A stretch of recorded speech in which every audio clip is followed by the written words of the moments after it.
Hyderabad crime reporter Aligul जो के मुताबिक ख़बर शेयर कई पिया। हैदराबाद के इलाइक़े फलेली थाणो पन्यारी सखी पीर बल्दिया मार्केट के थाणनि ते पुराना नया स्पेशल एहलकारनि जी एंट्री। ज़रियनि खां मालूम थियो आहे त डसमिस फारम सर्विस एहलकार मैदान मारण शुरू करे छॾियो आहे। पन्यारी थाणे ते मजीद काला नाले प्राइवेट एहलकार बाज़ी खणी वियो। बाक़ी सखी पीर मार्केट फलेली थाणनि ते आला सतह ते इजलास जारी। ज़रिया पन्यारी थाणे जी हद लालू लाशारी गवर्नमेंट यूनिवर्सिटी के भरपासे वारनि इलाइक़नि में मोज़र सेहत मैनपुरी गुटको सफ़ीना ज़ैडेकी आइस चर्च अफ़ीम कच्चो शराब सरेआम विकामजन लगा।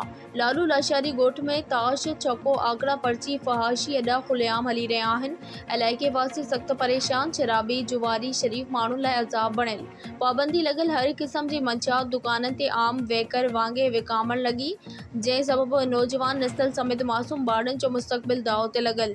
इन्हनि थाणनि जे प्राइवेट बेटर अच्छे कारे जा पाण मालिक आहिनि। इलाइक़े वासियुनि ऐं सञावंदनि दूरिन ताज़ो आयल SSP हैदराबाद जनाब आदिल चांडियो, DIG हैदराबाद तारिक रज़ा दारी जो IG सिंध ऐं एंटी नार्कोटिक्स ऐं सभिनी वसवारनि खे गुज़ारिश कई आहे त हिन माफ़िया ख़िलाफ़ सख़्त क़ानूनी कार्रवाई कई वञे।